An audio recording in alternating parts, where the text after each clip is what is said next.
So a couple of years ago, Carrie and I, we were celebrating our anniversary, and we decided to go out to dinner and have a nice, intimate, quiet dinner at this nice restaurant. And our anniversary is actually right around Valentine's Day. And so oftentimes when we go out for dinner for Valentine's, we're celebrating anniversary, but everyone else is there and they're celebrating Valentine's. And so the restaurant was very full. All couples, no kids, everybody's just, out and enjoying Valentine's Day in this quiet, intimate setting. And so we're in a smaller room, kind of off to the side, and there's like 8 or so tables in there, all couples looking dreamily in each other's eyes and whispering sweet nothings and talking about how much we love one another. And Carrie and I are celebrating however many years it was at that point, all these happy couples in this room, except for one. And just 2 tables away, there was a couple that was clearly not happy and not celebrating anything. In fact, they were clearly very unhappy and very miserable. She looked especially miserable, and he looked downright angry. And you could not escape their conversation. And the tension in the room was thick, because you could hear the tension in their voices, and you could hear the words that were being spoken back and forth that were often very ugly words. You were like, I can't believe that he just said that to her, and I can't believe she's listening, and I can't believe what she just said in response. And everyone else in the room, we're just trying to have a quiet romantic dinner. And instead, we're sitting there with sort of hushed tones and kind of like glancing over there, like, don't let them see that we're looking at them and quietly talking about them. I can't believe this is happening. And it was just this intense conversation that no one should ever have to overhear. And after about an hour, they got up and they left. And the relief was so intense that several people actually just burst out laughing. Not because they thought it was funny, but because it was just sort of like laugh or cry. It was just this emotional, tension and stress that had built up. And so they just started laughing. It was like, can you believe that just happened? And then people started speculating, what do you think happened in that relationship? And it became a group discussion in this entire room, But see, there are some conversations that you don't want to overhear, right? They are personal, they are intense, they are awkward, they are uncomfortable if you are on the outside listening in. And last week we started this series looking at this very short but very profound book of Habakkuk. And as it opens, we are listening in on that kind of conversation. This is an intense conversation between Habakkuk, who is a prophet of God, with God himself. And Habakkuk is not pulling any punches. It's intense, it's uncomfortable, it's awkward, because Habakkuk is letting God know exactly what he thinks about the job that God is doing. It's a bold move. He's letting God know exactly with ruthless honesty how he feels about what is going on in his world. And what's incredible is that God seems open to the conversation. In fact, God, in having Habakkuk write this down, he's, in a sense, inviting all of us in the centuries sense to listen in, because God wants us to understand that he's okay with hard discussions and hard conversations. See, it's tempting to think that God only wants to hear the good stuff. Right? The God, he just wants to hear what a great job he's doing all the time. And he's some sort of like egomaniacal narcissist. He's like that boss who never wants bad news. It's like, oh, no, God, everything's great. I'm happy with everything you're doing. Let's just pretend that everything's okay. But the reality is that God desires honesty. And he actually already knows everything that we are thinking and feeling anyway. And so what he doesn't want is lip service. What he doesn't want is for us to say with our mouths one thing while our hearts are actually telling a different story. And so Habakkuk is complaining bitterly to God, but even in doing so, he does so in a way that is respectful and honoring to God. Because first of all, he is complaining to God about God. He goes to the source. He's not talking about God behind his back. He says, God, my problem is with you and what you're doing. But secondly, he is appealing to God on the basis of God's own character. That in a sense, he's saying, God, I know who you are. I know that you are compassionate and just and good. And my problem, God, is that there's this cognitive dissonance between who I know you are and the way that the world is moving right now. And you are not doing what I expect you to do because I know who you are. And so he's looking for God to create resolution in that dissonance that he feels. Because Habakkuk is living in a very, very difficult time. His people are living under the rule of a very corrupt king. and there's corruption, there's injustice, there's violence, and there's cruelty. And so Habakkuk, he cries out to God, God, do you see everything that's going on here? You're good, compassionate, loving, and yet you're not doing anything about this. Like, how long, God, are you going to put up with this? And so God gives him an answer. He says, don't worry, not much longer. I'm going to raise up the Babylonians. They're going to take care of everything. And Habakkuk says, that's not the answer I was looking for. And so he goes back to God and says, God, are you serious? The Babylonians, that's your solution. They're worse than we are. You're going to wipe out our corruption and evil by bringing someone who's even more corrupt and evil upon us. And where we ended last week is that Habakkuk, in the midst of this very, very intense and personal conversation, he now sits back and he says, okay, I've said my piece, and he's waiting to hear how God will respond yet again. And so in Habakkuk chapter 2, verse 1, he says, I will stand at my watch and station myself on the ramparts. I will look to see what he, God, will say to me and what answer I'm to give to this complaint. Habakkuk waits, he listens, and God answers him again. Then the Lord replied, write down the revelation and make it plain on tablets so that a herald may run with it. For the revelation awaits an appointed time. It speaks of the end and will not prove false. Though it linger, wait for it. It will certainly come and will not delay. See, he, referring to the Babylonian nation, he is puffed up. His desires are not upright, but the righteous will live by faith. Remember when you were a kid and maybe you were on a road trip like I described last week and you're driving someplace a long way and you're wondering, like, how long is it going to take before we get there? Maybe you ask your mom or dad, it's like, how much longer? When are we going to get there? And initially, as parents, we try to be patient with our children. And so we say, well, it's going to be X number of hours, or maybe it's such and such a time. And then they ask again, and you try to answer again. They ask again, and you try to again be patient, and they ask again, and they ask again. And eventually you go, listen, we will get there when we get there. Right? That's the answer. You want to know when we're going to get there? When we get there. Or maybe you remember when you were growing up and there was something super exciting that you had gone to and you're waiting for it to begin, like fireworks. When you go to a fireworks show and you're sitting there and you're waiting for that to happen, or now we took our kids recently to a movie and you're waiting for the movie to actually begin after all the trailers and all the advertisements, and you're waiting and they're like, when is it going to begin? And your answer is, soon. What does that mean anyway, soon? I mean, it's a very relative term. Soon to me is not soon to my 7-year-old daughter, right? Those are very different concepts. I remember when we took our 2 oldest sons on their first plane ride. They were very little, 3 and not quite 2 at the time, but they were so excited to be on the plane for the first time. We're gonna fly and see grandma and grandpa, and I was excited for them because I remember how exciting it was when I was a kid. And what I didn't factor in is all the waiting. I mean, when you get to the airport, you probably haven't thought about this, but when you have small children, you notice these things. Like you wait in security forever. Then you get to, finally you walk over to the gate and you sit and you wait to board. And then we're number, whatever. And so everybody boards except for us, we're the last ones. Then we finally board at the very end, and then you get on the plane and you wait to begin to move away from the gate, and then you begin to taxi for half an hour, and then you wait your line of airplanes. They're getting ready to take off, and the whole time the kids are going, when are we getting on the plane? When are we going to take off? Soon. And then you finally get in the air. When are we going to land? Right? And see, Habakkuk, back in chapter 1, he already told us that he's already been waiting. This isn't a new thing. This is ongoing for him, this experience of waiting. He's waiting for God to do something. God finally tells him, here's my plan. It's not the plan he wants, but at least it's a plan. And now he says, okay, God, well, now when is this going to happen? And God says, soon. It'll happen when it happens. But in the meantime, he says, trust me.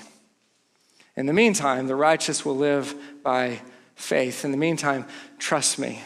Trust me. See, how we wait, whether we wait patiently or impatiently, has to do with trust. It's like if you go to a restaurant and you put in your order and it takes longer than you expect for your food to come, at some point you might begin to wonder if they've lost your order.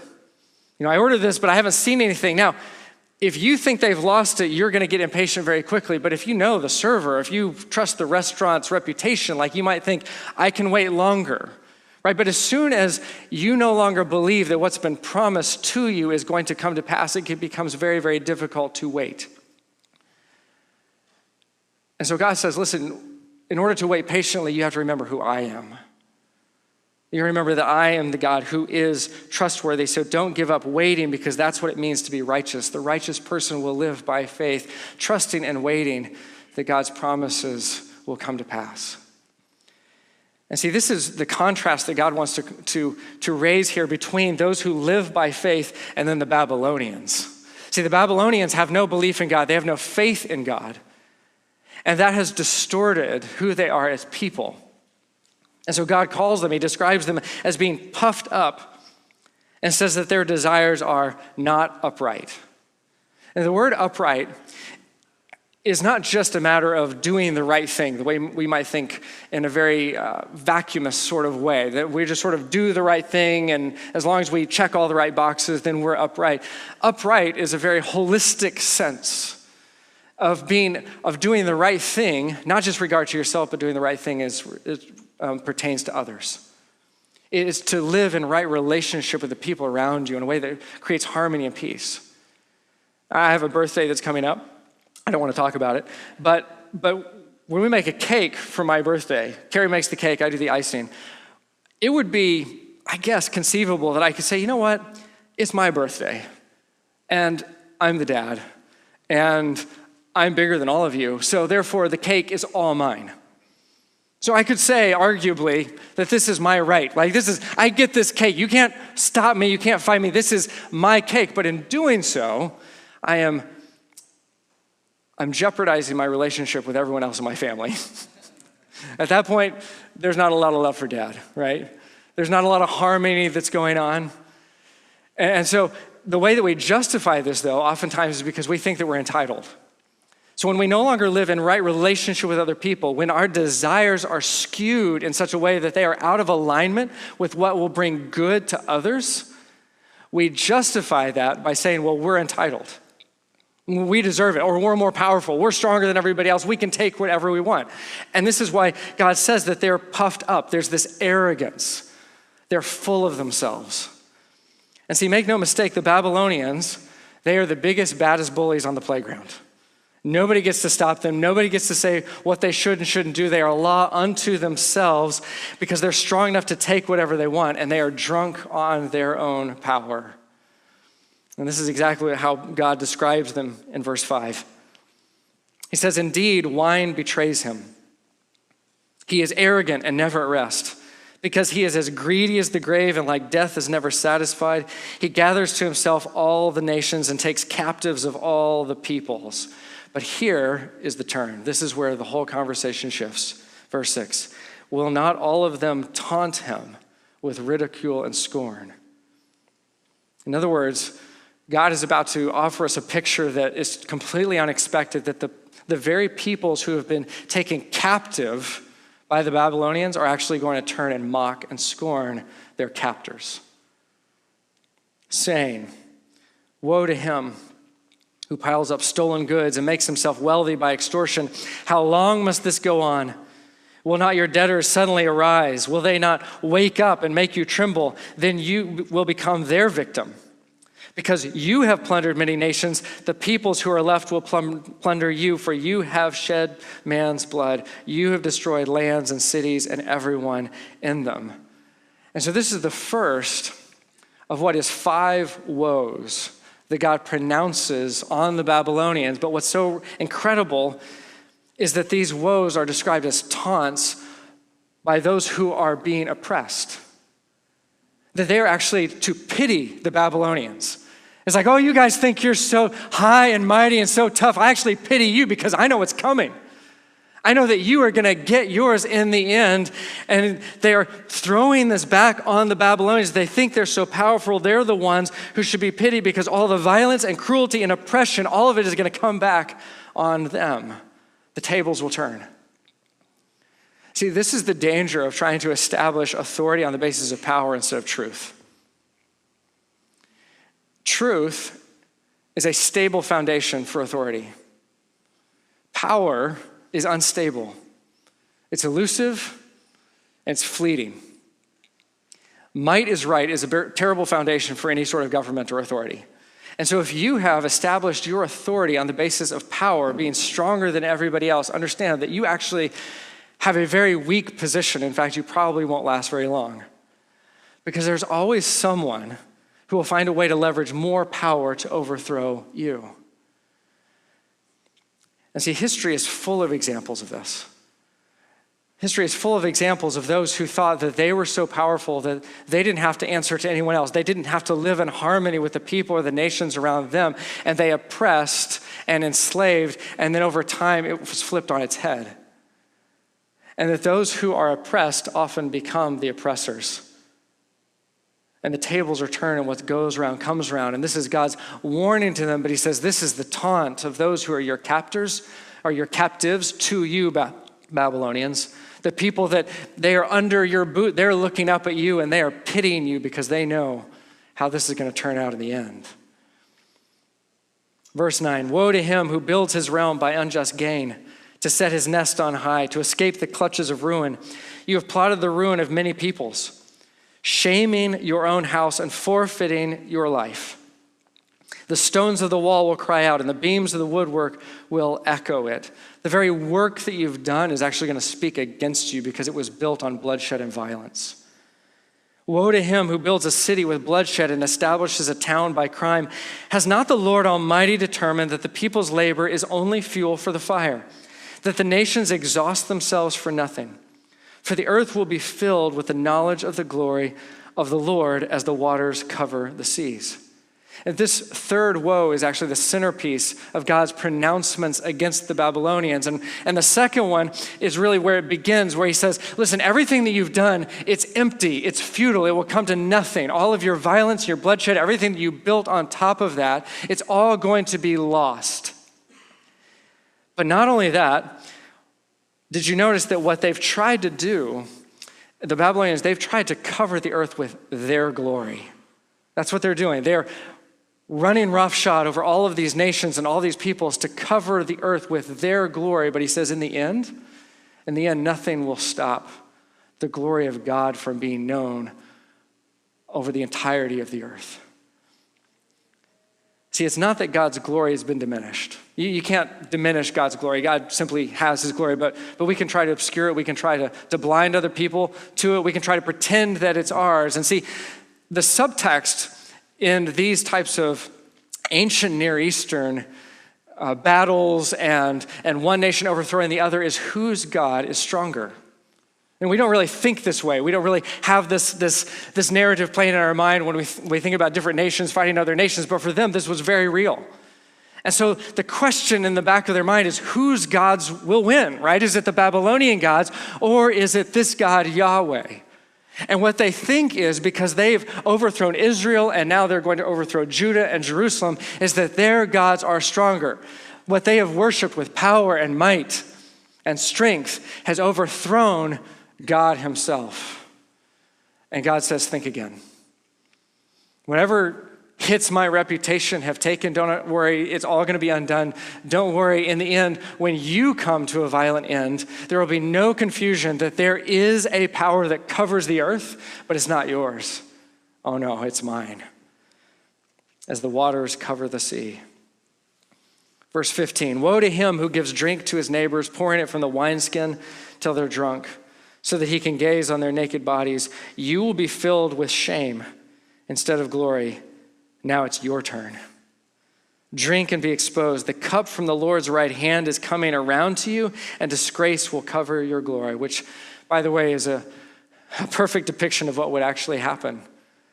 In 539 BC, Cyrus II of Persia, he comes and he captures Babylon. And what the book of Daniel recounts to us is that the king of Babylon at the time, he's partying with his nobles, getting drunk. And then there's a right hand of God that appears and writes on the wall, and I'll paraphrase, your time is up. And that very night, Babylon falls without a fight.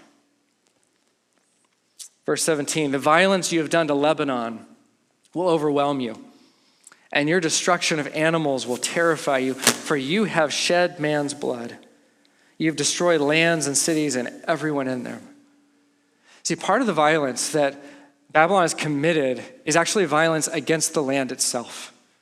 That they have stripped the land bare of its natural resources. They have destroyed natural habitats. They have cut down the cedars of Lebanon, which were famous throughout the ancient world. And they have used all of this in order to wage war. See, it's one thing to use natural resources in order to cultivate and to create human flourishing, right? For the sake of civilization, for the sake of good of other people. Right, that's a good use of the natural resources that God has given to us. But see, they were stripping the land to fuel their war machine, killing and enslaving thousands, and God is going to hold them to account.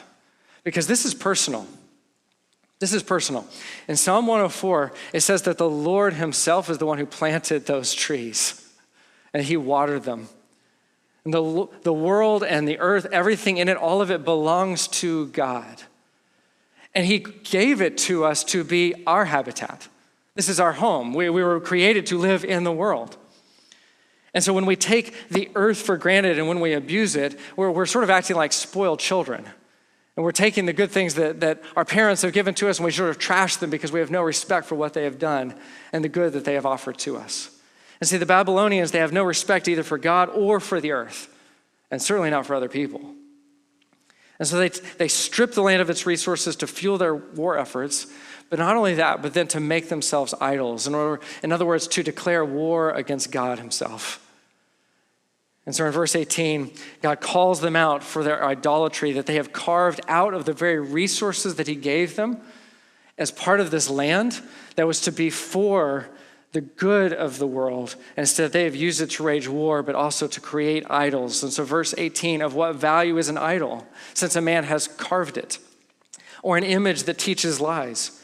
For he who makes it trusts in his own creation. He makes idols that cannot speak.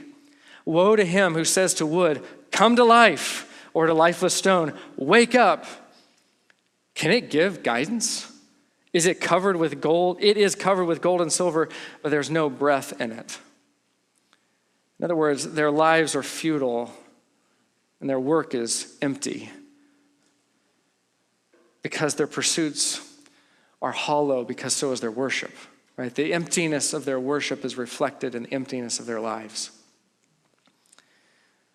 But the Lord, verse 20, is in his holy temple.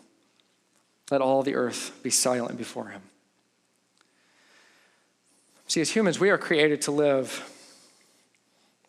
with an awareness of two planes, a vertical plane in our relationship to God and a horizontal plane in our relationship to all of God's creation, including one another. This is the summation of all of the law, as Jesus tells us, to love God and to love others. It is a vertical and a horizontal plane. And the Babylonians have no regard for either one. They have no respect for God. They have no respect for his creation. They have no respect for other people. And they are not aware of the obligation that they have to God who sits on the throne in heaven, who will one day bring them to account. They have no recognition of him, and so they have no recognition of the obligation that is due to their fellow man. And this is the contrast that, again, God wants to show to Habakkuk, that there is this way of living that is puffed up, that is arrogant, that is not upright, that leads to these pronouncements of a life that is worthless and hollow and empty, that will one day be overthrown, versus the life of faith. Because to live by faith is to have an acknowledgement, to live with an awareness that you have an obligation both to God who created you and to each other as fellow human beings made in the image of God.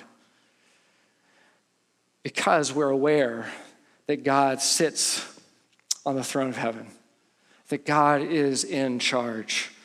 Let all the earth be silent before him, right? It's like in the midst of everything that you see in the world and all the bickering and the arguing and the fighting and the violence and the cruelty and all the rest of it, that God at some point looks down there like a dad and says, that's enough. Like, be quiet. I don't care who started it, I'm going to end it, right? God will One day, this is what he's telling us, God will one day set everything right. It's not a question of if, it's a question of when. And so, when will this happen? God, when are you going to set things right? When will you bring to pass everything that you've said? He says soon. It'll happen when it happens. How long are you willing to wait? See, this is the question that I want to ask you. How long would you wait for God to answer a prayer? Would you wait a week? Maybe a month? A year or two? Would you wait a lifetime and beyond? See, the amount of time that we're willing to wait actually is a value statement. It says something about what we are waiting for and whether we think it's worth the wait. Like if you're at a Michelin star restaurant and you're waiting for your meal, if you wait an hour, like you don't think anything of it. You're like, it's gonna be worth it. Like that chef back there is making something so amazing. I can't wait, but I will. I'm willing to wait for an hour, 2 hours, whatever it takes for that meal. It's gonna be incredible. But if you're at McDonald's and you wait an hour, I promise you the burger is not worth the time that you just lost, right?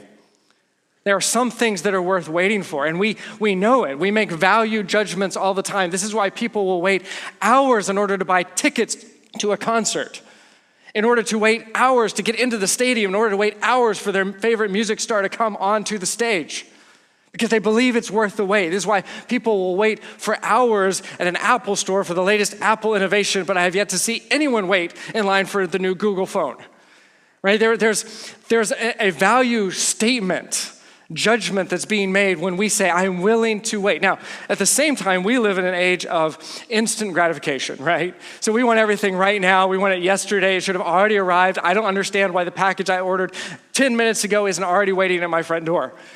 And yet, we still know there are some things that are just too valuable. There are some things that are so worth the wait, and they can't be rushed. You can't rush a Michelin star meal. Like it is worth the wait. But if you wait long enough, or if you have to wait long enough, at some point, you may begin to question your decision. At some point, you may say, well, is this ever gonna happen? I don't know if this is ever gonna come to pass. I don't know if it's really worth waiting for. And see, there are some of you who are living in that space right now, because you have been waiting for God to come to your rescue. You've been waiting for God to answer your prayer. And there's a part of you that's beginning to lose hope and begin to wonder, like, is it really worth waiting for? God, like, where are you? I've been praying. I've been pouring my heart out. I've been looking for you over and over and over again for weeks, for months, for years. Where are you, God? And while I cannot tell you how God is going to answer your prayer, and I cannot tell you when, what I can tell you is that if God is the one who does it, then I promise you it is worth the wait. I love in Romans 8, the Apostle Paul, he writes this. He says, I consider that our present sufferings are not worth comparing with the glory that will be revealed in us. For in this hope we were saved, but hope that is seen is no hope at all. Who hopes for what he already has? But if we hope for what we do not yet have, we wait for it patiently. So let me ask you, how long are you willing to wait for God to reveal the glory within you? It'll be worth the wait. A little before this in Romans, there's this great moment where God says that Jesus came at just the right time to give his life for the ungodly. And that idea that there was just the right time when Jesus arrived, when Jesus showed up, it's just captured my imagination all of my life. Like from the first time I read it, I just thought it's incredible at just the right time, because what it suggests is that there was a wrong time. There was a time when the world was not ready for Jesus. And so maybe if you find yourself in a season of waiting, that it actually has more to do, that God is waiting for you to be ready than you're waiting for him. Maybe you're in a season where God is ready, waiting for you to become the kind of person who can receive everything that he wants to do in your life. Now, here's what that doesn't mean. What that doesn't mean is that you get to make some sort of a deal with God. It doesn't mean you get to tell God, okay, God, as soon as I'm ready, now you're going to answer my prayer exactly the way that I want you to. right? If you're sitting there and you're like waiting to find Mr. Right or Miss Right, and you're like, okay, God, I get it. I'm not quite ready, but I'm going to work really hard and I'm going to be ready. And then you're going to bring that person into my life. Or maybe you're waiting for success or financial blessing. I'm going to work really hard to become the right kind of person who can handle that. And then God, you're going to show up and do that. Here's the problem. Let me give you two. One is you don't know when you're ready. Like that's not for you to determine. But secondly, you don't know what you need. And what you think you need might not be what you need, which means that God may answer your prayer in ways that you did not foresee and that you might not even like. Just ask Habakkuk. But what I want you to know at the same time is that season of waiting, maybe wondering what God is doing, why hasn't he done what you want him to do, that doesn't have to be a wasted season of your life. In fact, it's in those seasons I think God does some of his most profound and deep work on our souls if we are willing to allow him. If we are willing to see that season not as a time we're waiting and nothing else happens as a waste, but actually an opportunity to grow in our faith and trust of God that he will do what he says in his timing and in his way. So don't waste the wait. This is the time. This is the season. So much of life is waiting for the next thing. And it's in those moments that you can become a person who lives by faith. A person who is aware that God, he is in charge. That he is over all. He sits on the throne of heaven and all the earth is silent before him. And because of that, you can live by faith. You can live a life that counts. You can make a difference in the life of others around you.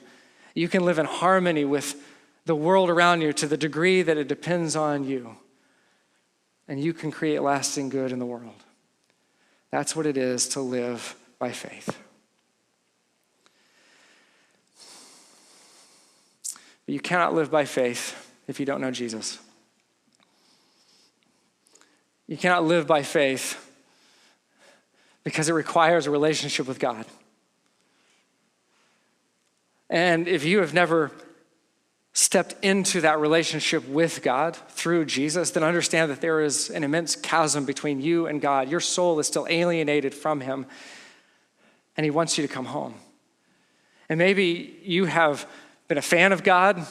Maybe you like the idea of God. Maybe you like Jesus and everything he says, but you have never actually entered into a relationship with him. Well, let me tell you, it is different. It's not the same thing. When you enter into a relationship with Jesus, you are surrendering your life. You're saying, Jesus, I know that you are God. I know that you love me. I know that you gave your life for me. I know that there's a chasm separating me from God that I cannot overcome, but Jesus, you are the bridge. And so if you're here this morning and you have never taken this step of giving your life to Jesus, of trusting him for the life that only he can create in you, then don't wait. Don't wait. See, he's waiting for you. You're not waiting for him. You can today choose to enter into that relationship, to say, Jesus, I give you my life. Don't wait. He's waiting for you. Y'all just pray with me as we close. Jesus, right now, I just want to ask that you would meet us where we are. Lord, if there's anyone here right now who just recognizes that they have never taken that step, that they are still trying to create their life on their own, maybe they're finally getting to a point where they're done trying. Lord, I pray that you would just impress upon them right now, Lord, that they would just sense your spirit saying, I need Jesus. I need Jesus. And if that's you, I want to just encourage you right now, don't wait. Right now, you can speak to Jesus and say, Jesus, I know who you are. I believe that you love me. I believe that you are who you say you are, that you did what you say you did, and I give you my life. I give you my life. You can whisper that to him right now. And when you do, he comes into your life. He exchanges your old life that was broken and messed up, and he gives you a new life. And he begins to recreate you from the inside out. It doesn't mean that your life is perfect from here on, but he begins to do something far greater than simply change our externals. He changes us into the kind of people who live by faith. And it changes everything. Lord, I just pray for anyone right now who's given their life to you. Whether they did it just in this moment or if they did it years ago, or that we would be a people who are aware of both the vertical and the horizontal plane. That you are God in heaven, but you are not at a distance, that you love us more than we can imagine. You show us compassion and grace and goodness and justice constantly, but also mercy. And because of Jesus, we can boldly approach you. That throne in heaven is actually a place where we can come and we can speak to you face to face. And we can complain about our lives to you. You know it already. And at the same time, trust that you are good and that you're working. And then we can go from here into this horizontal plane that you invite us to love others the way that we've been loved. Lord, I pray that as we leave here today, that there would be no one to pity us, to say, woe is you. Your life is going to come to nothing. Woe is you. You've wasted your efforts and tried to build yourself up and build your own kingdom and live for yourself. No one would say that. Instead, they would say, wow, there goes a person who lives by faith. Look at how they live in the world. Look at how they love. Look at how they point to Jesus. Look at how they create good everywhere they can. Or let that be true of us. We pray this in your name. Amen.